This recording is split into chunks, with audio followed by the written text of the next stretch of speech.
तो हमने अभी तक क्या देखा है उसको एक बार रिवाइज करते हैं, फिर आगे बढ़ते हैं, ठीक है। तो सबसे पहली बात है, हम लोग क्या पढ़ रहे हैं, बॉयलर।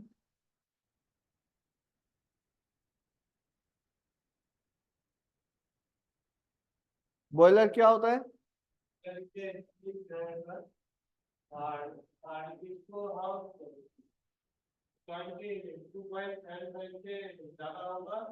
तो उसको आप बॉयलर वाटर होता है और 22.75 से घाट होता है तो उसको आप बॉयलर नहीं बन जाता है। ये इसको इंडियन बॉयलर रेगुलेशन में बताया 1915। 22.75 क्या लीटर। लीटर बताना जरूरी है कि नहीं है? 22.75 कुछ भी हो सकता है, 22.75 मीटर हो सकता है, केजी हो सकता है।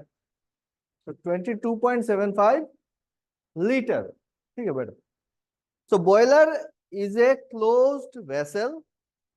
Boiler is a closed vessel that can generate steam under pressure and whose capacity is 22.75 liter and above. ऊपर में कुछ भी हो सकता है ना, मिनिमम 22.75 लीटर अगर है तो उस स्टीम जनरेटर को हम बॉयलर मानेंगे। क्लियर हो गया? किसी भी बॉयलर में जो सारे इक्विपमेंट्स लगते हैं उनको हम तीन कैटेगरी में डिवाइड कर सकते हैं। क्या क्या है? Mountings, accessories and auxiliaries. Very good. Mountings,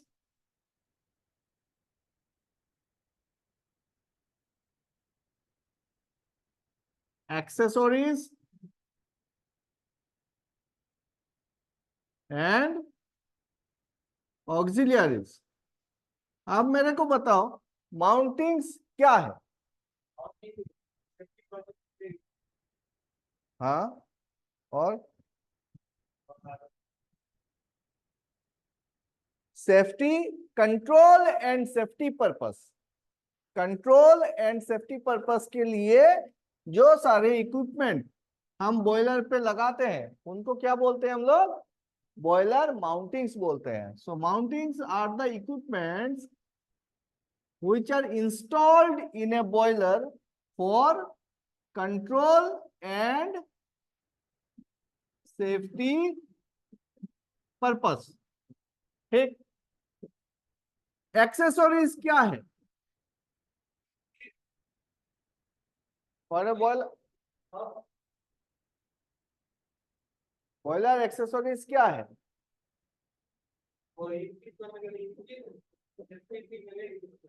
क्या होता है? मतलब वो साइड में उसको ज्यादा मान लो वो कोई भाग काम नहीं कर रहे तो उसको ले आते हमारे लगा रहते हैं उसको बोला जाता है ना, कौन बोला ये? कोई एक्सरसाइज बोला जाता है कौन कौन कहाँ से मिला तुमको? कहाँ से मिला ये डेफिनेशन? नहीं है, गलत है। बॉयलर एक्सेसरीज क्या है? हाँ, क्या करने के लिए? Linkage, linkage, increase. क्या इंक्रीज करता है? क्या इंक्रीज करता है? Efficiency. Accessories are those equipments which increases efficiency.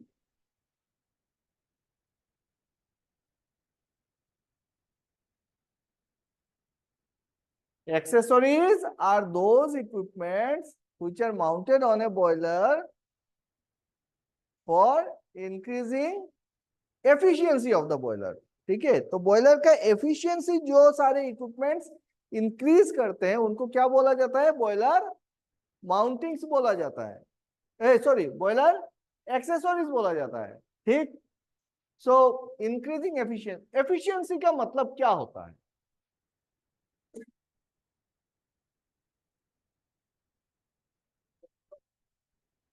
कोई भी एक चीज मेल होना है तो उसका लापरवाह नहीं है, हाँ, उसका कोई लापरवाह नहीं है। एफिशिएंसी, एफिशिएंसी बोलने से क्या समझ में आता है तुमको? ऐसे नॉर्मल बॉयलर का छोड़ दो, एफिशिएंसी बोलने से क्या समझ में आता है? कोई भी मशीन का एफिशिएंसी ज्यादा है या कम है, किस चीज पे डिपेंड करके बोलोगे? या फिर किसी भी चीज का एफिशिएंसी आप कैसे डिफाइन करोगे?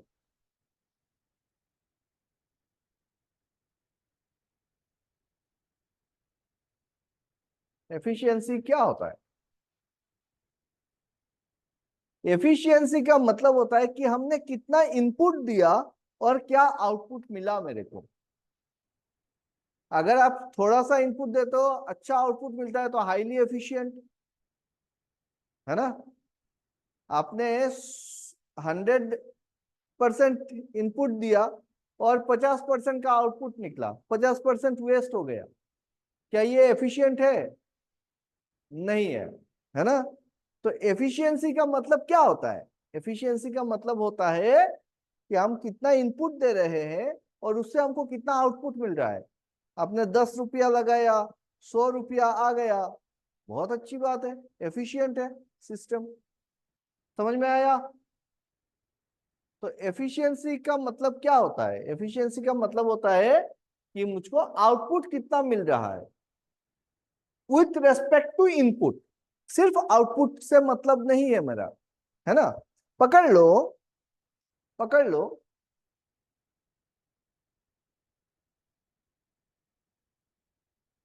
आपको ना 500 रुपया मिल रहा है पर डे, 500 रुपया मिल रहा है पर डे, बहुत अच्छी बात है ना? और 500 रुपये के बदले में मैं आपसे 22 घंटा काम कराता हूं, 2 घंटा सोने को देता हूं, अच्छा है? 500 रुपया मिलता है, आप 2 घंटा बैठते हो आके और 500 रुपया लेके चले जाते हो, अच्छा है, बहुत अच्छा है। 2 घंटा काम किया, 500 रुपया मिल गया, क्या है यार, पार्ट टाइम में कर लेंगे। पकड़ लो, आप आपको आना ही नहीं है, आप घर में बैठ के आधा घंटा काम करते हो और 500 रुपया मिल रहा है, तो कौन सा अच्छा है? हाँ, तो एफिशिएंसी का मतलब क्या है कि हमने इनपुट कितना लगाया, मुझको आउटपुट कितना मिला। ठीक, क्लियर हो गया इस बात? तो यहाँ पे बॉयलर का जब एफिशिएंसी की बात करेंगे हम लोग, इसका मतलब क्या है? बॉयलर में हम क्या दे रहे हैं? हम लोग फ्यूल दे रहे हैं, हम केमिकल एनर्जी से, हीट एनर्जी से स्टीम बना रहे हैं ना। तो बॉयलर का आउटपुट में मुझको क्या चाहिए बताओ? बॉयलर के आउटपुट पे क्या चाहिए, क्या मिलता है मुझको? स्टीम। बॉयलर के आउटपुट पे क्या मिलता है? स्टीम, है ना?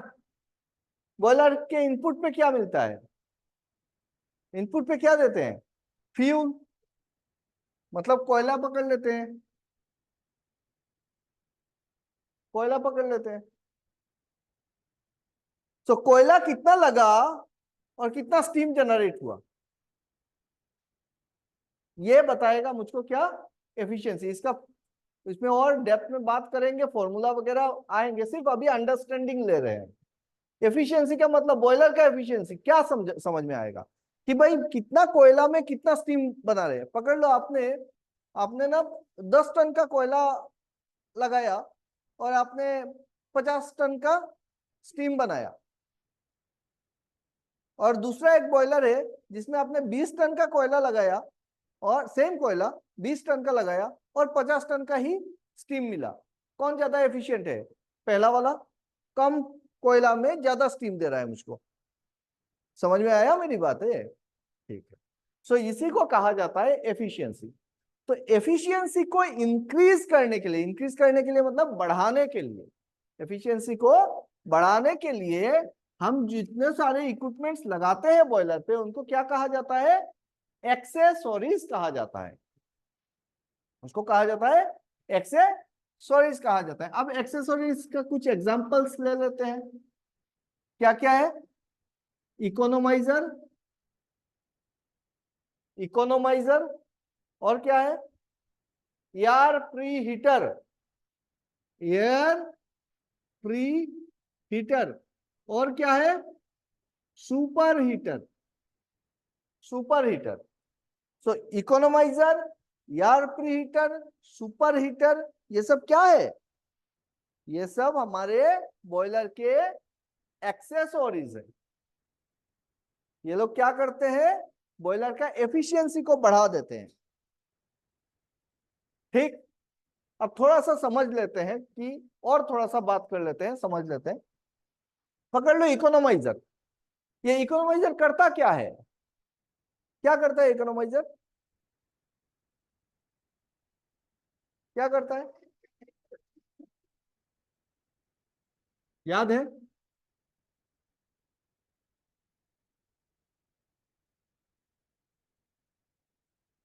बॉयलर का एक, एफबीसी बॉयलर का एक स्ट्रक्चर हमने बनाया था, स्कीमेटिक। क्या क्या होता है इसमें? एक तो हो जाता है फर्नेस, है ना, जहां पे आग जलती है। फर्नेस से निकल के क्या कहाँ पे आता है? फ्लू गैस कहाँ पे आता है? इकोनोमाइजर पे आता है। कहाँ पे आता है? इकोनोमाइजर पे आता है। तो ये रहा मेरा ये रहा मेरा फर्नेस। ये फर्नेस है, यहाँ पे आग जलेगा। यहाँ पे आग जलेगा तो हवा आएगा, आग जलेगा तो फ्लू गैस निकलेगा। गैस और ऐश वो कैसे जाएगा? इस साइड जाएगा फ्लू गैस, है ना। अब आग तो जल गई, आग तो जल गई।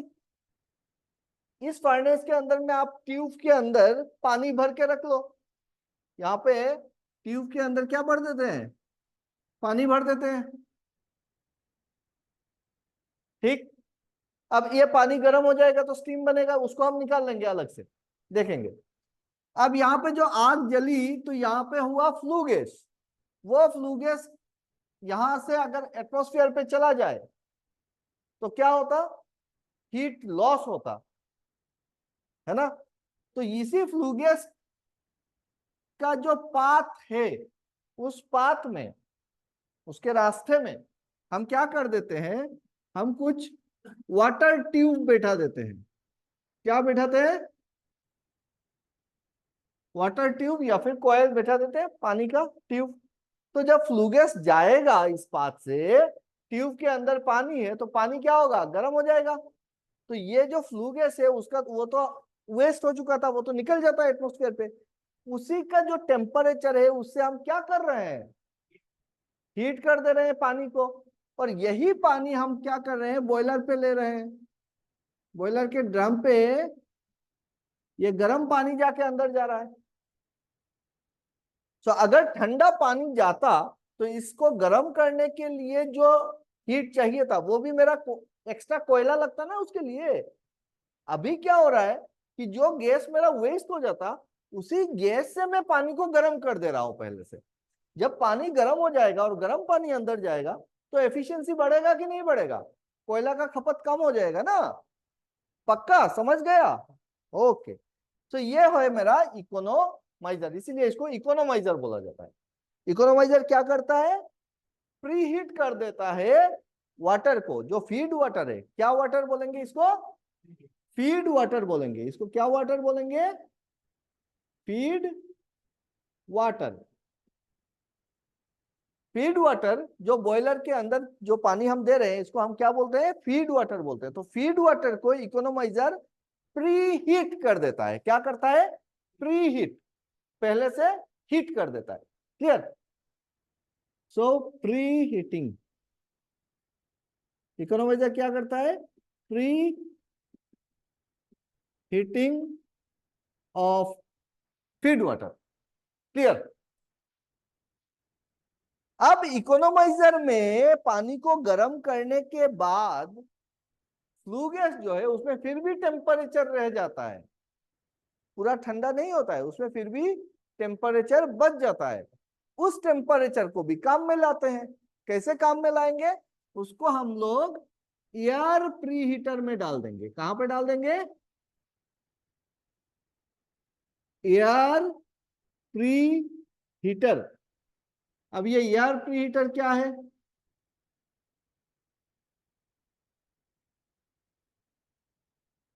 एयर प्री हीटर क्या है? अब देखो बॉयलर में जो कॉम्बशन होगा, यहाँ पे कॉम्बशन के लिए, कॉम्बशन समझता है जलना, तो जलने के लिए हमको क्या चाहिए? हवा चाहिए। एटमॉस्फेयर में जो हवा है वो ठंडा हवा है। जब आप उसको फैन से कॉम्प्रे ये ब्लो करके दोगे तो बॉयलर के अंदर ठंडा हवा जाएगा, तो बॉयलर को तो ठंडा करेगा। तो क्यों ना हम उस हवा को भी थोड़ा सा गर्म कर ले जितना हो सके। तो एटमॉस्फेयर से जो हवा आएगा, उस हवा को ना हम एयर प्रीहीटर में डालेंगे, और एयर प्रीहीटर से निकाल के इसको हम फर्नेस के अंदर देंगे। तो फ्लू गैस में जो टेम्परेचर था, वो टेम्परेचर हम और एक जगह पे यूटिलाइज कर दे रहे हैं। कहां पे? एयर को गर्म करने के लिए, जिसको हम बोलेंगे एयर प्री हीटर। तो वाटर को गर्म कर दिए, एयर को भी गर्म कर दिए। ठंडा वाटर जाता तो कोयला ज्यादा लगता पानी को स्टीम बनाने में, ठंडा हवा जाता तो बॉयलर को कूल डाउन करता, तब भी हमको ज्यादा कोयला लगता। तो दोनों ही केस में मेरा कोयला का खपत बचा कि नहीं बचा? बच गया कोयला। तो एफिशिएंसी बढ़ा कि नहीं बढ़ा? जो काम 10 टन में होने वाला था, अब वो 8 टन में हो जाएगा। कुछ होगा वो कैलकुलेशन करेंगे। समझ में आ गया? अब बच गया है क्या? Super heater. ये सुपर हीटर कहां पे रहता है? सुपर हीटर रहता है मेरा फर्नेस के अंदर। और दो सुपर हीटर होते हैं। कितने सुपर हीटर होते हैं? दो सुपर हीटर होते हैं। एक को बोला जाता है कॉन्वेक्शनल सुपर हीटर। क्या super heater? Convectional super heater, CSH, convectional. दूसरा होता है रेडिएंट सुपर हीटर। क्या super heater? Radiant super heater, RSH। Convectional and radiant, convectional and radiant, ये क्या है? Convectional super heater and radiant super. पहले तो समझो सुपर हीटर क्या है। सुपर हीटर क्या है? जो सुपर हीट करता है। बहुत सिंपल है। सुपर हीटर क्या है? Super heat. सुपर हीट होता क्या है?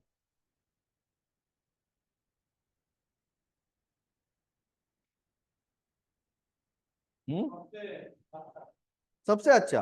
कैसे पता चलेगा कि ये हीट सबसे अच्छा है? कैसे पता चलेगा भाई? तुम बोल रहे हैं कि सबसे अच्छा हीट देता है, तो कैसे पता चलेगा कि ये सुपर हीटर का हीट अच्छा है? और वो कैसे दे रहा है? बोलो।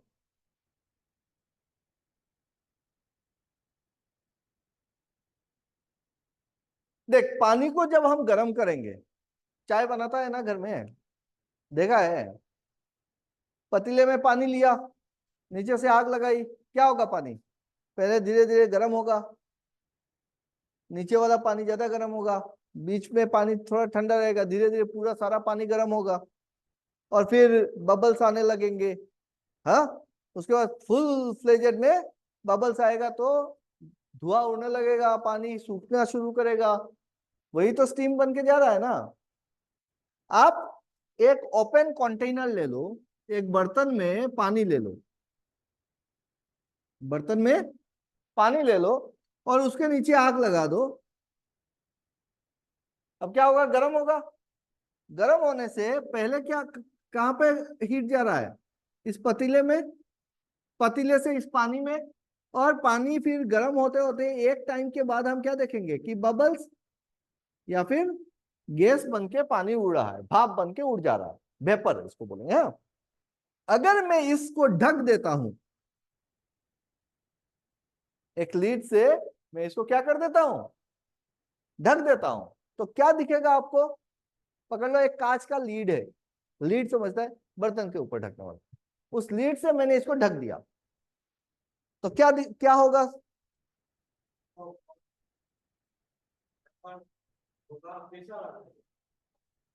प्रेशर क्रिएट होगा। चलो ठीक है, उससे पहले कांच का लीड है, एकदम पूरा ट्रांसपेरेंट लीड है, जैसे मैंने दिया क्या होगा? लीड में धुआं टाइप दिखेगा, होगा कि नहीं होगा? पानी दिखेगा? फिर नहीं दिखेगा, पूरा धुआं धुआं हो जाएगा ना अंदर में। हाँ, क्यों होगा? और फिर तुम लीड को खोल लो, क्या देखोगे? लीड में पानी लगा हुआ है, लग गया है। क्यों? क्योंकि ये जो स्टीम बन के, ये जो वेपर बन के निकला था पानी, वो जाके लीड से जैसे टकराया, और लीड के बाहर में टेम्परेचर कम है, जैसे टकराया वो क्या हो गया? फिर से पानी बन गया, है ना? तो उसमें उतना एनर्जी नहीं था, वो पानी से वेपर बन के निकला, ठीक, धक्का लगते ही फिर से पानी बन गया, तो उसमें वो एनर्जी नहीं है, इसीलिए वो वेपर बन के नहीं रह पाया, वो फिर से पानी बन गया, है ना? उसका एनर्जी खत्म हो गया। समझ में आ रहा है? ये जो पानी का जो वेपर बनना प्रोसेस है, ये क्यों बन रहा है? पानी वेपर क्यों बन रहा है?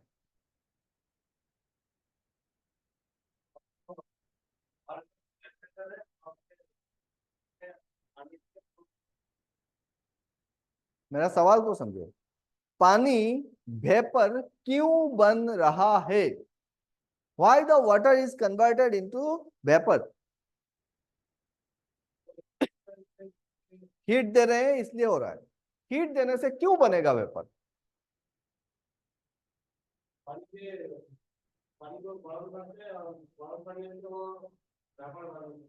वो तो ठीक है, वो तो हम सबको दिखता है, पानी को गर्म करने से वेपर बनता है।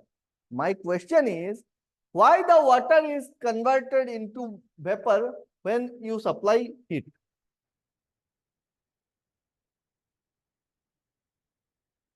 अब लोहा है, उसको गर्म करोगे वो वेपर बनेगा।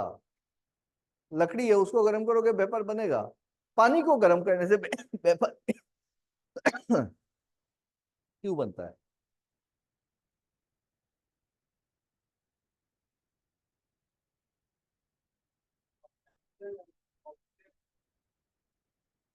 क्या होता है हाइड्रोजन और ऑक्सीजन? क्या होता है हाइड्रोजन और ऑक्सीजन का? देख, इस यूनिवर्स में जितने सारे मैटर है, मैटर, मैटर समझता है? मैटर क्या है? मैटर वो सारी चीजें हैं जो स्पेस में ना अपना एक वॉल्यूम ऑक्युपाई करता है और जिसका खुद का एक मास है। क्या है? मास। वो खाने वाला नहीं तुम्हारा बंगाल का। मास एंड वॉल्यूम, जो वो सारी चीजें जिसका खुद का मास है और जो स्पेस में कहीं कुछ ना कुछ एक वॉल्यूम ऑक्युपाई करता है। जैसे ये पेन हो गया, तो इसने ये स्पेस ऑक्युपाई किया है ना, यहाँ पे कुछ और चीज अगर रखना है तो इसको हटा के रखना पड़ेगा। स्पेस में है ना हम लोग सब, ठीक? हम लोग कहाँ पे है? स्पेस में है। एक रॉकेट पे बैठा हुआ है तुम, और रॉकेट चल रहा है, इस अर्थ को रॉकेट पकड़ो। रॉकेट, बड़ा सा एक रॉकेट बनाए हैं, और रॉकेट में हम लोग सोचते हैं कभी स्पेस ट्रेवल करेंगे, दिमाग में आता है ना? रॉकेट में बैठ के अगर स्पेस ट्रेवल करते, भाई अभी तो कर रहा है तुम, अभी कहाँ पे है? स्पेस में ही है। नहीं है स्पेस में? हाँ, अभी स्पेस में, अभी अभी स्पेस में है लेकिन स्पेस में नहीं है। अभी फिर कहाँ है? ये अर्थ है, तो तुम पूरा एंटायर अर्थ को एक रॉकेट पकड़ लो, अर्थ को रॉकेट बनाओ। अभी रॉकेट बनाएगा तो रॉकेट के अंदर क्या करेगा? तुम एटमॉस्फेरिक प्रेशर रखेगा ना उसके अंदर, तुमको रहना है तो, सांस लेना है बिना मास्क का, तो तुम बड़ा सा एक कैप्सूल बनाएगा, कैप्सूल में ऑक्सीजन का सप्लाई रखेगा। तो ये अर्थ एक कैप्सूल है बड़ा वाला, जिसमें हम सब बैठे हुए हैं, और उसके चारों तरफ गैस है। तो हमने हमने ऐसा एक बड़ा सा एक रॉकेट बनाया, और ये रॉकेट चल रहा है। स्पेस में ही है ना हम लोग, बाहर है तो स्पेस ट्रेवल कर रहे हैं, एग्जैक्टली कर रहे हैं हम लोग स्पेस ट्रेवल। तुम अगर इतने सारे लोगों का एक रॉकेट बनाएगा तो वैसा ही साइज का होगा ना रॉकेट।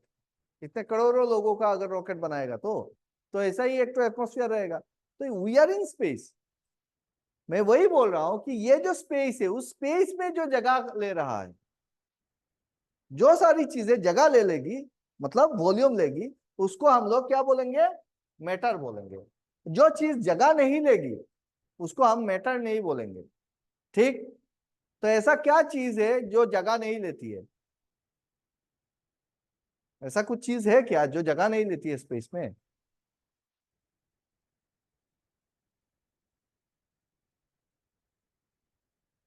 तुम्हारा सोच, थॉट, चिंता, इमोशन, ये सब जगह लेता है क्या? ये सब स्पेस तो नहीं लेता, नहीं है। बाकी सारी चीजें जगह लेती है। और क्या चीज है जो जगह नहीं लेती है? Electromagnetic field, gravitational field. तो फील्ड जो है ना वो जगह नहीं लेती है स्पेस पे, लेती है क्या? उसको स्पेस नहीं चाहिए, है ना? तो मैटर वो चीज है जिसका मास है और वॉल्यूम है। अब ये जितने मैटर है उनको हम तीन फेज में डिवाइड कर सकते हैं। कितने फेज में? तीन फेज में। क्या क्या बोलते हैं हम लोग? Solid, liquid and gases. उस इन तीनों फेज के अलावा भी और है, जैसे हम लोग प्लाज्मा मैटर एक अलग फेज होता है, Bose Einstein condensate artificial phase होता है। वो सब के बारे में हम लोग बात करने वाले नहीं है।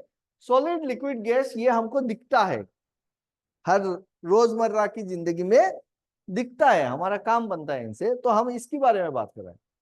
तो कोई भी मैटर सॉलिड है, लिक्विड है या फिर गैस है, ऐसा क्यों होता है? कोई सॉलिड होता है, कोई लिक्विड होता है, कोई गैस होता है, क्यों होता है ऐसा?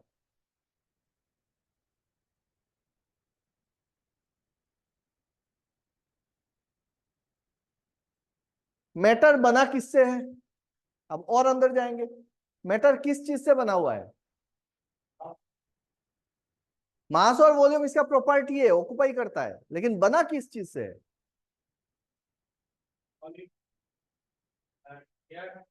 सॉलिड, लिक्विड एंड गैस, ये जो मैटर है ये बना है किस चीज से? इसके अंदर में क्या चीज है जो इसको बना रहा है? एटम्स।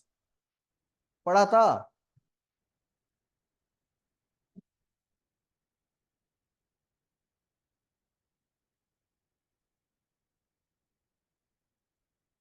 क्या है?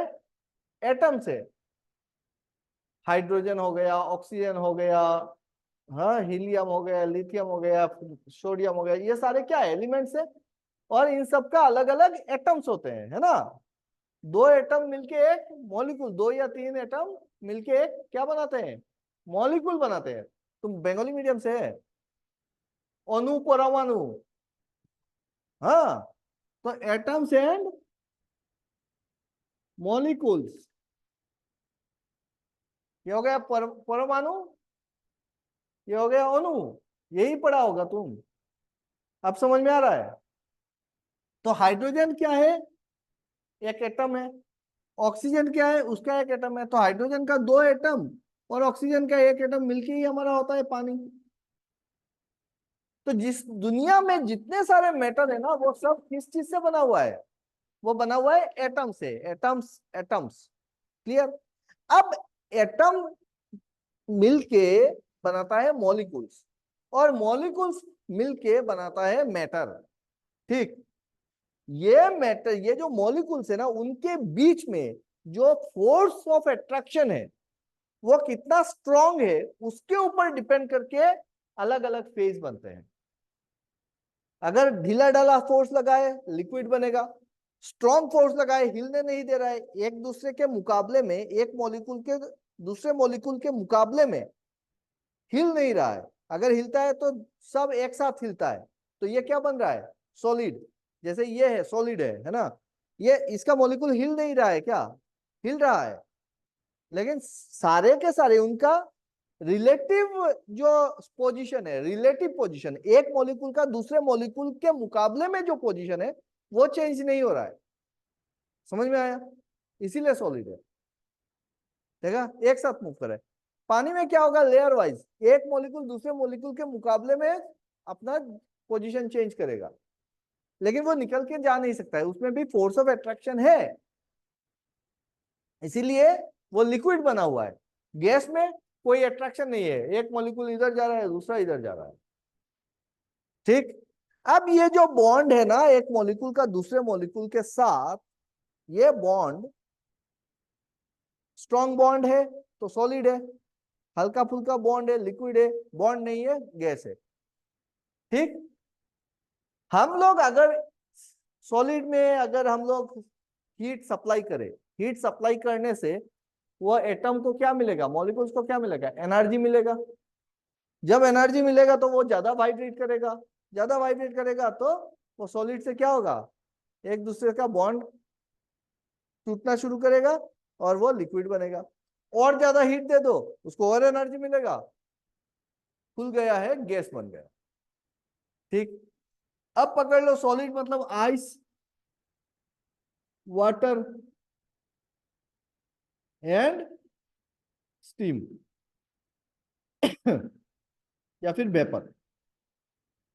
ठीक, तो यही पानी है ना, वाटर इज द ऐसा एक मैटर है जो तीनों फेज में है, मिलता है हमको, आइस वाटर एंड स्टीम। बर्फ को गर्म करो पानी बनेगा, पहले पानी बनेगा फिर जाके वो स्टीम बनेगा, है ना। तो उसका मॉलिक्यूल के बीच का जो फोर्स ऑफ अट्रैक्शन है वो धीरे धीरे कम होगा, जैसे जैसे आप एनर्जी दोगे मॉलिक्यूल्स वाइब्रेट ज्यादा करेगा, बॉन्डिंग ढीला होगा। पकड़ ले आपके घर में पांच भाई हो, पांच भाई हो और किसी तरीके से पैसा वैसा नहीं है, किसी के पास नहीं है, किसी तरीके से मिलजुल के गुजारा कर रहे हो, सब मेहनत करते हैं, थोड़ा सा लाते हैं, सब मिलजुल के खा रहे हैं। किसी एक के पास पैसा आ गया या फिर थोड़ा थोड़ा करके पैसा आने लगा तो सबका अपना अपना लाइफ शुरू हो गया। अब क्या होगा, जैसे पैसा आ रहा है एनर्जी आ रहा है, टूटना शुरू होगा कि नहीं होगा। जैसे ही किसी के पास पैसा ज्यादा आ गया वो टूट के अलग हो गया, होगा नहीं होगा। और सबके पास अगर पैसा आ गया तो सब अपने अपने जिंदगी में, कोई बॉन्ड ही नहीं रहा फिर, होता है ऐसा। अगर पैसा वही निकल जाए तो तुमको दूसरों की जरूरत पड़ेगी, वो फिर से आएगा, भाई मेरी मदद कर दे, तुम मेरी मदद कर, मैं तेरी मदद करता हूँ। पैसा आ गया तो काहे का बे तू, पैसे से कर लूंगे, तुम अपना देखो मैं अपना देखता हूँ, होता है। तो यही खेला यहाँ पे हो रहा है, एनर्जी का खेला है भाई। जैसे जैसे तुम एनर्जी निकाल लोगे उससे मॉलिक्यूल से, उसके पास एनर्जी बचेगा नहीं, वो सॉलिड बन के बैठा रहेगा एक दूसरे के साथ। उसको एनर्जी दे दो उसका वाइब्रेशन ज्यादा होता रहेगा, एनर्जी मिल रहा है और फिर खुल के चला जाएगा। यही होता है सॉलिड लिक्विड एंड गैस। समझ गए? ये आयनाइजेशन एनर्जी, चलो ठीक है उसमें और अंदर नहीं जाते हैं हम लोग। समझ रहे हैं कि वाटर स्टीम क्यों बनता है, तो अब थोड़ा सा पता चल गया कि जब हम लोग हीट देते हैं तो इन एटम्स और मॉलिक्यूल्स को क्या होता है, एनर्जी मिलती है। एनर्जी मिलती है तो वाइब्रेशन ज्यादा करते हैं, ज्यादा करते हैं तो फिर एक दूसरे से दूर चले जाते हैं, तो वो धीरे धीरे वेपर बनते हैं। तो शुरुआती दौर में जब आप हीट देते हो तो उस मॉलिक्यूल में उतना ज्यादा एनर्जी नहीं होता है, वो अंबानी नहीं बना है कि इंडिपेंडेंट वो पूरा संभाल लेगा। और थोड़ा बहुत पैसा आ गया है, वो निकल के जाता है, रास्ते में दो थप्पड़ खाता है, फिर से घर चला आता है। तो जब आप पानी को गर्म करते हो तो मॉलिक्यूल्स उठा, लीड रख दिए, तो जहां पे धक्का लगा उसका एनर्जी खत्म, थोड़ा सा खर्चा हो गया उसका एनर्जी खत्म, उसमें उतना ताकत नहीं आया है अभी भी, तो वो फिर से नीचे गिर जाता है पानी बन के। ओके, तो ये पानी का जो सिस्टम है, पानी का जो सिस्टम है सबसे पहले मैं यहाँ पे बर्फ ले लेता हूं, आइस। और आइस हमको पता है 0 डिग्री के नीचे जाने से बनता है, तो मैं इस आइस को ना -15 डिग्री सेंटीग्रेड पे रख देता हूँ, फ्रीजर पे, पूरा सॉलिड तगड़ा। अब इस आइस को ना बाहर निकाल के रखते हैं तो ये गर्म होना शुरू करेगा, हीट देंगे इसको। हीट देने से इसका क्या होगा, टेम्परेचर बढ़ेगा। टेम्परेचर बढ़ते बढ़ते बढ़ते बढ़ते बढ़ते बढ़ते क्या कहाँ पे आएगा, 0 डिग्री सेंटीग्रेड पे आ गया। -15 डिग्री था, आपने हीट दिया, 0 डिग्री सेंटीग्रेड पे आ गया। यहाँ पे ये क्या रहेगा, आइस रहेगा कि पानी बन जाएगा, तो पानी बन जाएगा। आइस रहेगा। तुम बर्फ है, लेकिन जब तक माइनस से 0 डिग्री पे आया तो बर्फ ही है, लेकिन उसका टेम्परेचर थोड़ा सा राइज हुआ। अब तुम यह 0 डिग्री आइस जो है ना, इसको फिर से और हीट दो, क्या करेगा, पानी बनेगा, टेम्परेचर बढ़ेगा, नहीं बढ़ेगा। 0 डिग्री आइस से वो धीरे धीरे पिघलना शुरू करेगा और 0 डिग्री पे ही रहेगा, वाटर बन जाएगा। जब तक पूरा पानी, पूरा का पूरा आइस पिघल के पानी नहीं बन जाता है, तब तक उसका टेम्परेचर नहीं बढ़ेगा। आप हीट दे रहे हो लेकिन उसका टेम्परेचर नहीं बढ़ रहा है, समझ में आया। अब इस 0 डिग्री का पानी जो है इसमें और हीट दो, अब क्या होगा, इसका टेम्परेचर बढ़ना शुरू करेगा। कहां तक बढ़ेगा, 100 डिग्री तक बढ़ेगा। 100 डिग्री सेंटीग्रेड पे जाने से हमको क्या मिलेगा, पानी मिलेगा कि वेपर मिलेगा, स्टीम मिलेगा, पानी मिलेगा। चलो 100 डिग्री सेंटीग्रेड पे पानी ही मिलेगा तेरे को। अब इस 100 डिग्री सेंटीग्रेड का जो पानी है इसमें और हीट दो,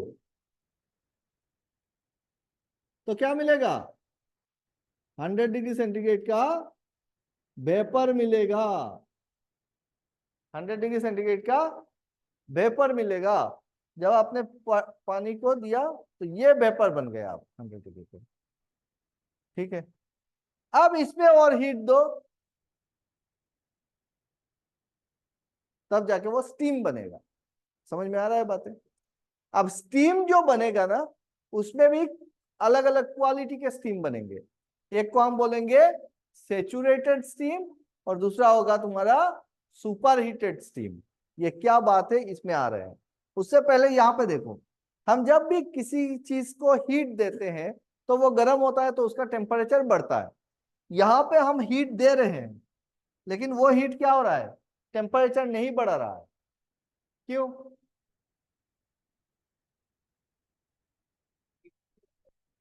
क्यों क्यों नहीं बढ़ रहा है टेम्परेचर इसका, भाई आइस जब तक बढ़ेगा नहीं तब तक हीट करेगा।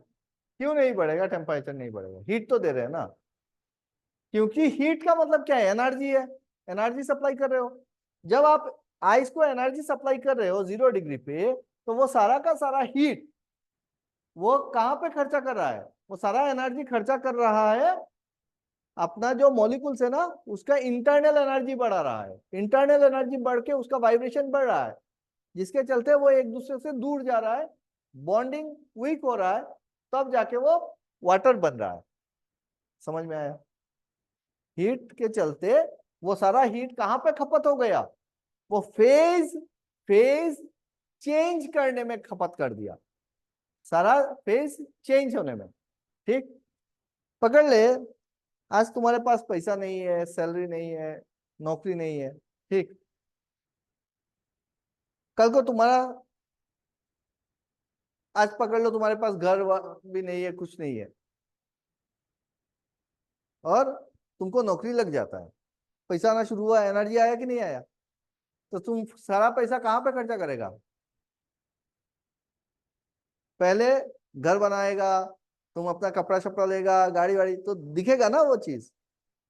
एक बार अगर बन गया वो सारा चीज, उसके बाद जो पैसा आ रहा है तुम कहाँ पे खर्चा कर रहा है, खा रहा है, मोटा हो रहा है, फिर वो डेवलपमेंट नहीं दिख रहा है तेरा, दिख रहा है क्या, नहीं दिख रहा है।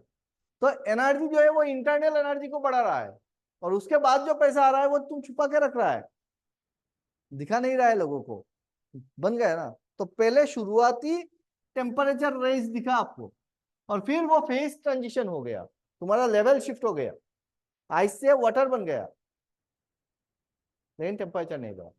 और जब टेम्परेचर बढ़ा तो वाटर वाटर ही रहा, फिर से वाटर से वेपर बन गया, फेज शिफ्ट हुआ, टेम्परेचर नहीं बढ़ा, फिर टेम्परेचर बढ़ेगा। जब सारे मॉलिक्यूल्स वाटर मॉलिक्यूल्स वेपर बनेंगे उसके बाद टेम्परेचर बढ़ेगा, जब सारे सॉलिड से सारे मॉलिक्यूल्स लिक्विड बन जाएंगे तब जाके टेम्परेचर बढ़ेगा।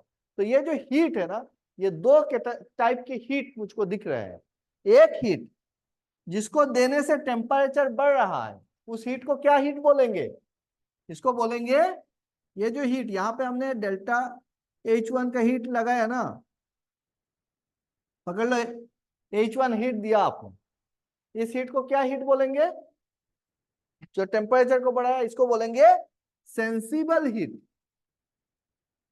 Sensible heat. और जो टेम्परेचर नहीं बढ़ाया लेकिन फेज ट्रांजिशन में काम आया, हीट दोगे तो कहीं पे तो लगेगा भाई, तो इस हीट को क्या बोलेंगे? लेटेंट।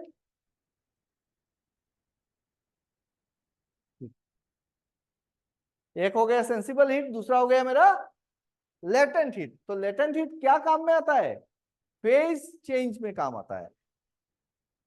सेंसिबल हीट टेम्परेचर को राइज कराता है, क्यों कराता है वो समझ गया है अभी, है ना? क्लियर? तो आइस से वाटर, वाटर से वेपर, जिस टेम्परेचर पे वाटर मॉलिक्यूल वेपर में कन्वर्ट होता है उस टेम्परेचर को उसका क्या कहा जाता है? Boiling point. इसको कहा जाता है बॉइलिंग पॉइंट। अब इंपॉर्टेंट बात नोट करना यह है कि boiling point depends on pressure. Boiling point depends on pressure. ये जो मैंने 100 डिग्री लिखा है ये नॉर्मल एटमॉस्फेरिक प्रेशर पे है। अगर हम प्रेशर बढ़ाएंगे तो इसका बॉइलिंग पॉइंट बढ़ जाएगा, ठीक? प्रेशर बढ़ाओगे तो बॉइलिंग पॉइंट बढ़ेगा। अब पकड़ लो, तुम्हारा खुला बर्तन है, ओपन कंटेनर है, ओपन वेसल है, उसमें हीट देते जा रहे हो तो वो वेपर बनेगा, एक टाइम पे 100 डिग्री पे बनेगा, सारा का सारा पानी उड़ जाएगा, लेकिन उस कंटेनर का प्रेशर बढ़ेगा क्या? प्रेशर तो नहीं बढ़ेगा। अब पकड़ लो, मैंने जो कंटेनर है उसको बंद कर दिया और फिर हीट दे रहा हूं, तो सारा पानी क्या हो जाएगा? पहले पानी से वेपर बनेगा, और जैसे जैसे वेपर बनेगा पानी भी रहेगा उसमें और वेपर भी रहेगा, तो उसका प्रेशर बढ़ना शुरू होगा। जैसे प्रेशर कुकर में होता है ना, प्रेशर कुकर में तो तुम सीटी लगाता है तो एक टाइम पे प्रेशर बढ़ते बढ़ते सीटी मार के सीटी बंद कर दो, सीटी मारने मत दो, प्रेशर बढ़ता रहेगा, प्रेशर बढ़ता रहेगा। तो एक पार्टिकुलर टेम्परेचर के बाद, एक पार्टिकुलर प्रेशर एंड टेम्परेचर के बाद उस स्टीम का और टेम्परेचर राइज नहीं होगा, ठीक है? पहले ठंडा पानी लिए, यहां तक क्लियर है? यहां तक पूरा क्लियर है? ये आसान सा चीज है, याद भी रह जाएगा। सेंसिबल हीट, लेटेंट हीट, हाँ ठीक है, फोटो ले, कोई बात नहीं, ये रिकॉर्ड हो रहा है, वीडियो मिल जाएगा तुमको, शाम को बैठ के एक बार फिर से ये वीडियो देख लो, हो जाएगा, ठीक है? सो क्या होता है ना कि मैं अभी अगर लिखाने में टाइम दूंगा, तुम नोट करने लगेगा तो टाइम लॉस हो जाएगा और फ्लो नहीं रहेगा। एक बार खत्म करते हैं फिर वीडियो देख लेना जाके तुम लोग। तो मैं क्या बोल रहा हूँ, वीडियो 2 बार देखोगे तो पूरा का पूरा क्लियर हो जाएगा। क्या बोल रहे हैं कि लेटेंट हीट सेंसिबिलिटी, है समझ में आया? हम लोग बोल रहे हैं कि भाई ये मेरा कंटेनर है और इसके अंदर मैंने पानी लिया और इसको अभी हीट दिया। जैसे जैसे ये हीट आएगा तो पानी पहले गर्म होगा, पानी गर्म होने के बाद बॉइलिंग पॉइंट पे आएगा तो वो वेपर बनना शुरू करेगा, वेपर बनेगा, फिर से पानी बन के नीचे आएगा, फिर वेपर बनेगा, फिर से पानी बन के नीचे आएगा, धक्का लग के पानी बन के नीचे आएगा। बाहर बाहर वाला टेम्परेचर कम है, ठीक, वाटर बन के नीचे आ रहा है, हो रहा है ना? करते करते एक टाइम पे क्या होगा, सारा मॉलिक्यूल्स में टेम्परेचर आ गया, एनर्जी आया, तो बहुत सारा बबल्स उठने लगा, बहुत सारा वेपर बनने लगा। अब कंटेनर से निकल तो नहीं पा रहा है, तो ये मॉलिक्यूल उड़ के वॉल पे धक्का मार रहा है, धक्का मार रहा है तो अंदर का क्या हो रहा है, प्रेशर बढ़ रहा है, धीरे धीरे करके प्रेशर बढ़ेगा, टेम्परेचर भी बढ़ेगा, प्रेशर भी बढ़ेगा, टेम्परेचर बढ़ेगा, प्रेशर बढ़ेगा। लेकिन ये जो पर्टिकुलर प्रेशर एंड टेम्परेचर है ना, ये फिक्स्ड है। एक पर्टिकुलर प्रेशर पे जो इसका बॉइलिंग पॉइंट है, उससे ऊपर टेम्परेचर नहीं जाएगा। जैसे जैसे प्रेशर बढ़ेगा उसका बॉइलिंग पॉइंट भी बढ़ता रहेगा। ठीक है, तो ये पर्टिकुलर स्टीम को हम क्या बोलते हैं, सेचुरेटेड स्टीम बोलते हैं। सेचुरेटेड स्टीम बोलते हैं कि जितना बॉइलिंग पॉइंट है उसका, उसी के हिसाब से जो टेम्परेचर है उतना ही रहेगा उसका। अब अगर मुझको इसका टेम्परेचर बढ़ाना है लेकिन प्रेशर नहीं बढ़ने देना है, समझना बात को, प्रेशर बढ़ने नहीं देना है, प्रेशर को वहीं पे फिक्स करते हैं और उसका टेम्परेचर को बढ़ा देते हैं, बॉइलिंग पॉइंट से ऊपर लेके जाते हैं। पॉसिबल नहीं है बॉइलिंग पॉइंट से ऊपर, क्योंकि जैसे जैसे मैं यहाँ पे बॉइलिंग पॉइंट बढ़ाऊंगा, टेम्परेचर बढ़ेगा तो प्रेशर भी बढ़ता रहेगा। तो अगर मुझको ऐसा करना है कि इसका टेम्परेचर ना ज्यादा कर दे, ताकि इसको सुपर हीटेड कर दे, सेचुरेशन से ऊपर लेके जाए, सो दैट कि उसको धक्का लगते ही वो पानी ना बने, सुपर हीट होगा। तो वैसा करने के लिए क्या करना पड़ेगा फिर, एक काम कर सकते हैं, अगर मैं यहाँ पे एक होल कर दूं सो दैट प्रेशर इसका रिलीज होता रहे, छोटा सा होल कर दिया, प्रेशर इधर से रिलीज होता रहेगा, तो एक पर्टिकुलर प्रेशर से ज्यादा यहाँ पे और प्रेशर बनेगा नहीं, मैक्सिमम प्रेशर रहेगा वहां पे, पानी बाकी निकलता रहेगा।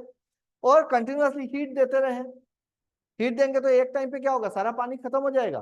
तो एक काम करते हैं, इधर से मैं पानी का एक लाइन दे देता हूँ और पानी भी आता रहे, कंटिन्यूअसली पानी आता रहे, हीट मिलता रहे, प्रेशर बढ़ता रहे, लेकिन प्रेशर क्या हो जाएगा, कांस्टेंट। अब टेम्परेचर क्या होगा इसका, बढ़ेगा, जितना हीट दोगे उतना टेम्परेचर बढ़ जाएगा, तो बॉइलिंग पॉइंट से ऊपर चला जाएगा टेम्परेचर। जब टेम्परेचर बॉइलिंग पॉइंट से ऊपर जाता है, प्रेशर कांस्टेंट रह गया, टेम्परेचर बढ़ गया, उस स्टीम को हम बोलते हैं सुपर हीटेड स्टीम। अब जो स्टीम इधर से निकलेगा वो सुपर हीटेड स्टीम। समझ में आया। तो सेचुरेटेड लाइन से ज्यादा जब टेम्परेचर होगा उसको हम लोग सुपर हीटेड स्टीम बोलेंगे। सेचुरेटेड लाइन पे अगर रहेगा, बॉइलिंग पॉइंट पे ही टेम्परेचर है, बॉइलिंग पॉइंट का प्रेशर में, उसको हम लोग सेचुरेटेड स्टीम बोलेंगे। सेचुरेटेड, ये सुपर हीटेड। और अगर आपका स्टीम है लेकिन बॉइलिंग पॉइंट से नीचे है, तो इसको हम वेपर बोलेंगे, वेट स्टीम, वेट स्टीम या फिर वेपर। ठीक, इसको और थोड़ा बढ़िया से बाद में कभी एक दिन में डिस्कस करने से याद नहीं रहेगा, फिर से डिस्कस करेंगे इसके ऊपर, याद रह जाए। तो ये जो सुपर हीटर हम बनाते हैं ना, ये इसीलिए बनाते हैं सो दैट जो हमारा स्टीम है उसको सेचुरेटेड स्टीम से सुपर हीटेड स्टीम में कन्वर्ट कर सके। जब वो सुपर हीटेड स्टीम बनेगा और उस सुपर हीटेड स्टीम को जब मैं टरबाइन पे डालूंगा, तो टरबाइन के ब्लेड पे जाके धक्का मारेगा ना, तो वो तुरंत पानी नहीं बनेगा। अगर उसको सेचुरेटेड स्टीम रखते हो, सेचुरेटेड रखते हो, तो क्या होगा, टरबाइन के ब्लेड में जैसे ही वो जाके लगेगा या फिर किसी भी बैंड में जाएगा, तो जहां पे धक्का लगेगा वो पानी बन जाएगा। इसीलिए हमको चाहिए हाई प्रेशर और हाई टेम्परेचर, मतलब क्वालिटी स्टीम चाहिए मुझको। जब मैं क्वालिटी स्टीम बोलता हूं, सुपर हीटेड स्टीम चाहिए मुझको। तो ये सुपर हीटर क्या कर रहा है, एफिशिएंसी को इंक्रीज कर रहा है। ठीक, तो economiser, air heater, super heater, ये क्या है, एफिशिएंसी इंक्रीज करते हैं, इसीलिए इनको बोला जाता है बॉयलर एक्सेसरीज। समझ में आया बात। तो बॉयलर एक्सेसरीज भी समझ में आ गया, बॉयलर माउंटिंग समझ में आ गया, माउंटिंग कंट्रोल एंड सेफ्टी के लिए, एक्सेसरीज एफिशिएंसी को इंक्रीज करने के लिए। तीसरा क्या है, ऑक्सिलरीज।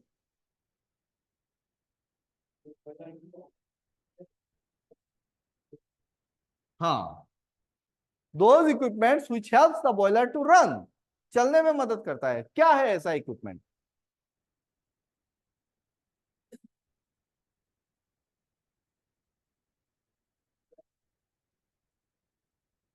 क्या है ऐसा इक्विपमेंट। भाई हमारे इंडस्ट्रियल फैंस है, इंडस्ट्रियल फैंस क्या क्या है? आईडी फैन, एफडी फैन, पीएफएन, है ना, बॉयलर फीड पंप, बीएफपी। हाँ चलो फैन की बात करते हैं, बाद में पंप में आएंगे। ID fan, FD fan and PFN, ये तीन फैन हम लोग यूज करते हैं एएफबीसी बॉयलर में। आईडी फैन का मतलब होता है induced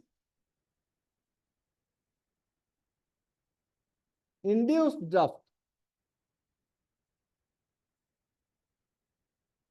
induced draught fan, DRAUGST भी लिख सकते हैं, DRAFT भी लिख सकते हैं, इंड्यूस्ड ड्राफ्ट फैन। दूसरा होता है फोर्स्ड ड्राफ्ट फैन। तीसरा होता है प्राइमरी एयर फैन। ये तीन इंडस्ट्रियल फैन हम लोग यूज करते हैं अपने एएफबीसी बॉयलर में।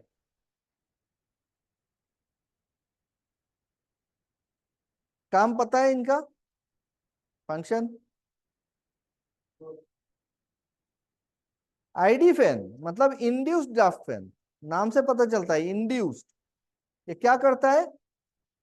बॉयलर के अंदर जब आप कोयला जला रहा है तो कोयला जलाने से क्या होगा? फ्लू गैस निकलेगा, तो फ्लू गैस को खींच के बाहर निकालना पड़ेगा ना। तो ये एग्जॉस्ट फैन की तरह काम करता है, ये फ्लू गैस को बॉयलर के अंदर से बाहर निकालता है। Induced draught fan, ID fan. Forced draft fan क्या है? FD fan. एफडी फैन क्या है? प्रेशर नहीं देता है, हवा देता है। तो बॉयलर के अंदर जो हवा चाहिए, एयर चाहिए, वो कहां से आएगा? एटमॉस्फेयर से लेके एक फैन से हम लोग बॉयलर के अंदर ठेल देंगे, ये होता है फोर्स्ड ड्राफ्ट फैन। तीसरा होता है प्राइमरी एयर फैन। अब जो कोयला है, कोयला कैसे जाएगा बॉयलर के अंदर? तो वो न्यूमेटिक प्रेशर से, मतलब हवा के साथ कोयला जो है वो फर्नेस के अंदर जाता है। तो इसका फंक्शन क्या है? आईडी फैन का फंक्शन है फ्लू गैस को निकालना। एफडी फैन का फंक्शन है कॉम्बशन एंड फ्लूइडाइजेशन के लिए एयर सप्लाई करना बॉयलर में। एंड पीएफएन का काम है फ्यूल को कैरी करके फर्नेस के अंदर लेके जाना। ये तीन काम होते हैं। तो ये क्या कर रहा है? मदद कर रहा है ना बॉयलर को। इनके बिना चलेगा बॉयलर? पीएफएन नहीं रहेगा तो फ्यूल कैसे भेजोगे? कोई दूसरा तरीका निकालना पड़ेगा। एफडी फैन नहीं चलेगा तो हवा ही नहीं जाएगा बॉयलर में, तो कंबशन कैसे होगा? फ्लूइडाइजेशन कैसे होगा? आईडी फैन नहीं रहेगा तो गैस बन जाएगा अंदर में, निकालोगे कैसे? कोई दूसरा उपाय लगाना पड़ेगा। समझ में आ रहा है? और क्या ऑक्सिलरी इक्विपमेंट होते हैं? Boiler feed pump, BFP, boiler feed pump. भाई पानी जो जाएगा बॉयलर के अंदर, तुम्हारा बॉयलर का जो ड्रम है, ये जो बॉयलर का ड्रम है, यहाँ पे जो पानी पहुंचेगा तो इकोनोमाइजर से के थ्रू पहुंचेगा ना ऊपर। पानी ऊपर पहुंचाएगा तो पंप लगाना पड़ेगा कि नहीं लगाना पड़ेगा? और ये जो ड्रम है ना, ये तो हाई प्रेशर ड्रम है, तो इसमें तो हाई प्रेशर स्टीम रहेगा, से 65 kg पर सेंटीमीटर स्क्वायर, इतना प्रेशर है। तो 65 kg का अगर प्रेशर ड्रम में है और पानी अगर इसके अंदर देना है, तो तुमको 65 kg से ऊपर का प्रेशर लगाना पड़ेगा ना। तो पंप, मोटा पंप लगाना पड़ेगा ना, नॉर्मल प्रेशर में घुस जाएगा? नहीं घुसेगा। अगर नॉर्मल प्रेशर रहेगा इसका 65 kg से कम, तब तो ये जो पानी है, ये स्टीम है, वो बाहर निकल के आ जाएगा। तो हमको ऐसा पंप लगाना है जिसका प्रेशर इस ड्रम के प्रेशर से ज्यादा हो, तब जाके ड्रम के अंदर पानी घुसेगा। क्लियर? तो इसीलिए हम लोग क्या लगाएंगे यहाँ पे? बॉयलर फीड पंप लगा देंगे, बीएफपी। समझ में आ रहा है बात? बीएफपी के बिना पानी अंदर ले सकता है बॉयलर का? नहीं ले सकता है। तो ये बीएफपी क्या बना? Boiler auxiliaries. कौन सा कैटेगरी में आया? Boiler auxiliaries. और भी ऑक्सिलरी इक्विपमेंट्स है, जैसे LP dosing, HP dosing, CBD IBD. CBD IBD auxiliaries में नहीं आएगा, सीबीडी आईबीडी आपका किस में आएगा? माउंटिंग्स में आएगा। तो ID fan, FD fan, PA fan, feed pump, DM transfer pump. ठीक है, तो ये सब बॉयलर ऑक्सिलरीज में आएंगे। क्लियर हो गया भाई? तो बॉयलर के तीनों कंपोनेंट बताओ, mountings, accessories and auxiliaries. Mountings क्या है? कंट्रोल एंड सेफ्टी पर्पस के लिए यूज होता है। और एक्सेसरीज क्या है? एफिशिएंसी को इंक्रीज करता है। ऑक्सिलरीज क्या है? चलने में मदद करता है। माउंटिंग्स का एग्जांपल दे दो, बॉयलर माउंटिंग का एग्जांपल।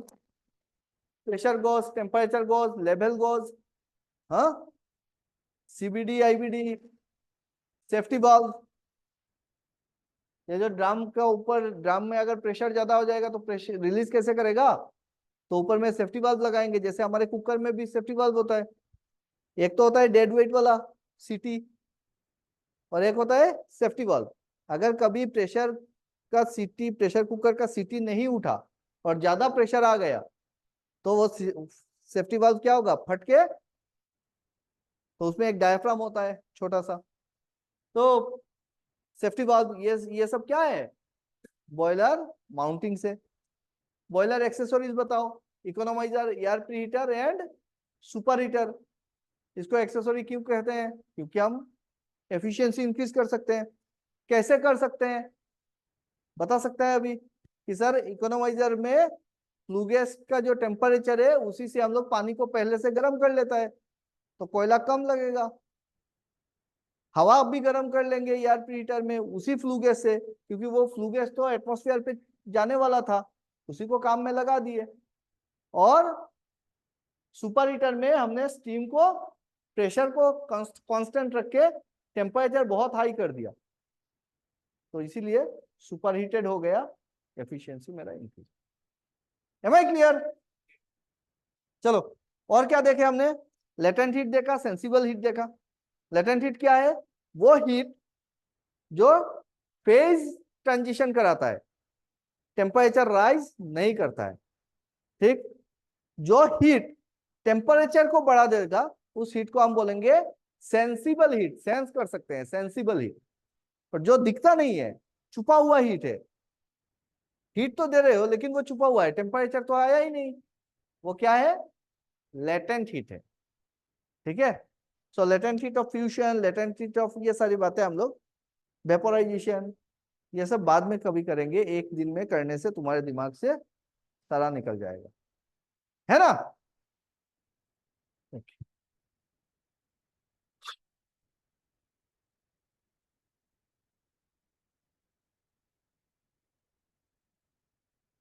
तो एक काम करता हूँ, आज के लिए यहाँ पे इतना ही खाओ, जितना खाओ उतना पचाओ।